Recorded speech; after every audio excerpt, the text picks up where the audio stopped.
December 3 புதன்கிழமை. அடியானின் வீடு.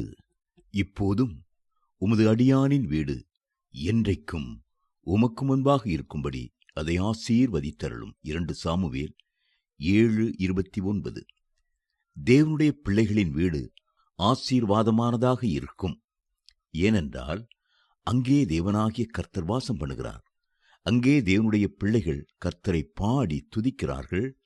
ஆம், நீதிமான்களின் கூடாரத்தில் இரட்சிப்பின் கெம்பீர சத்தம் உண்டு.